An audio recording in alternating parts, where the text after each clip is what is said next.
Hi mommies, hi guys, Mrs. P here and we're back for another vlog. I just want to share with you guys yung mga favorite ko sa Mustela products. So, since newborn pa lang si Asher, syempre kagaya nyo as a first time mom, nag-hoard din ako ng mga products na napapanood ko na maganda daw para kay baby.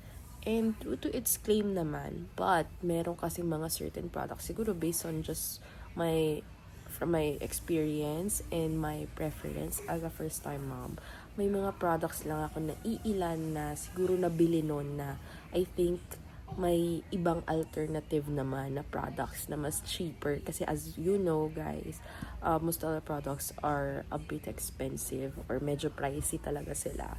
So, papakita ko sa inyo. Alright, so first thing sa list natin ay yung Cicastella nila. As you can see, this is the Moisture Recovery Cream. And ito yung mga zones na pwede natin i-apply yung Cicastella. And as you can see, nakalagay dito from birth on. So meaning it's safe to use pagkapanganak. Okay lang. Well, ito, nilalagyan ko lang ng sticker label kung kailan ko siya inopen para alam ko. Kasi 'di ba lahat naman ng products. At since baby ang gagamit, just to be safe, pag nakalagay dito, once you open 6 months, pwedeng gamitin yung product. Ito, ina-apply ko siya kapag may mga redness sa any parts ng body ni baby and pag meron siyang mga rashes and all sa katawan, kate-kate. At true to its claim, holy grail to kasi kinabukasan, nawawala na talaga siya. And nag-i-improve yung skin ni Asher. Second sa list natin ay yung Vitamin Barrier Cream, which is, ayan, itong 150, alam ko 150 itong nabili namin eh. 150 ml, ayan, 6 months din yung ng use niya. Ito naman guys, nilalagay ko to every diaper change. Kasi ito, it's more of prevention. Actually, ang laking help nito guys. Kasi, di ba, pagka dumi-dumi si baby, para hindi dumikit yung dumi sa bum-bum area nila at hindi ma-irritate yung skin nila. At napakadaling linisin yung bum-bum area nila kahit nag-poop sila pag may ganito.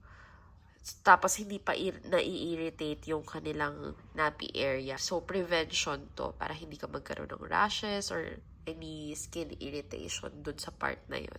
So, I put this.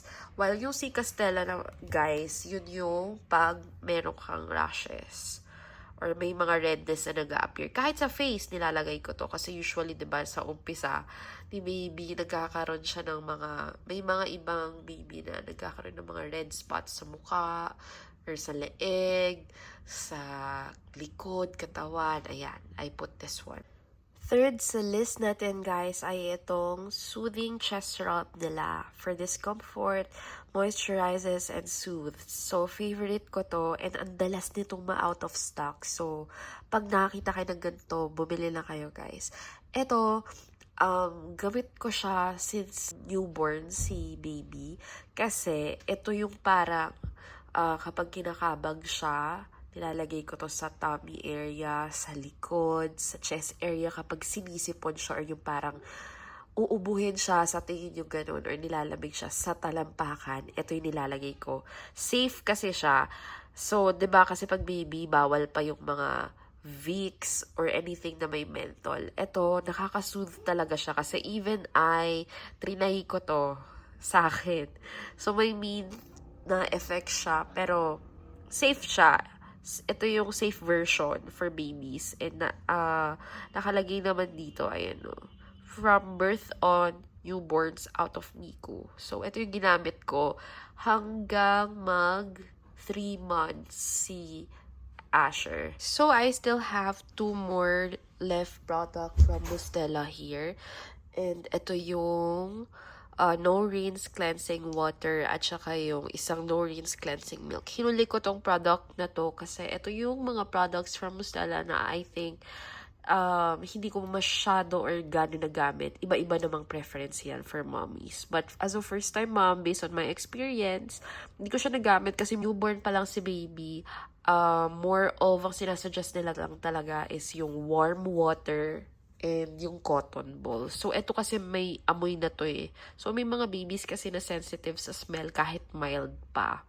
But this is good daw since birth. So, yung iba naman na hindi gano'n sensitive. Alam ko meron naman silang version na for sensitive skin. Kasi, whenever you use this, kapag hindi naman kasi naliligo lagi ang baby, more of punas-punas lang. Kasi bawal pa sila na everyday pinapaliguan dahil nga nag-a-adjust pa yung lungs nila, yung body temp nila.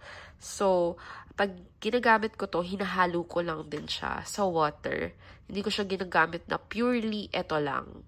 But this is nice. It's just as for me, meron naman mas alternative na medyo cheaper na same din naman. And ito, Norin's Cleansing Milk. Ito kasi, ang texture nito ay more like parang lotion na. Ayan. Mabango naman talaga.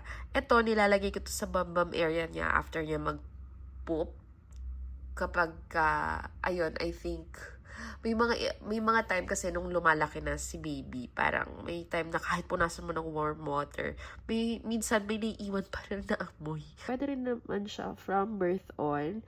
Pero ako nag-start na ako mag-apply nito, no, siguro mga 2 months and up na si baby.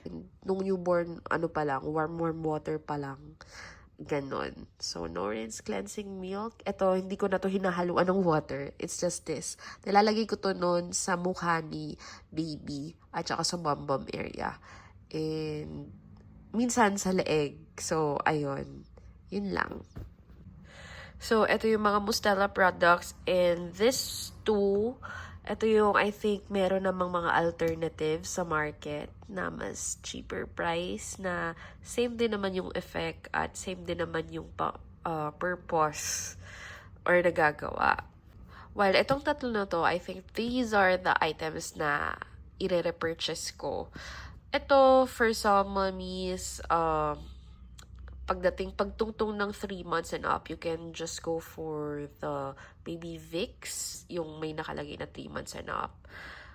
Ito kasi, sa newborn, okay to. Newborn, 2 months, 3 months, ginamit ko to. So, this is really okay for kabag and mga colds. Pag may cold si baby, soothing talaga siya. It's really soothing.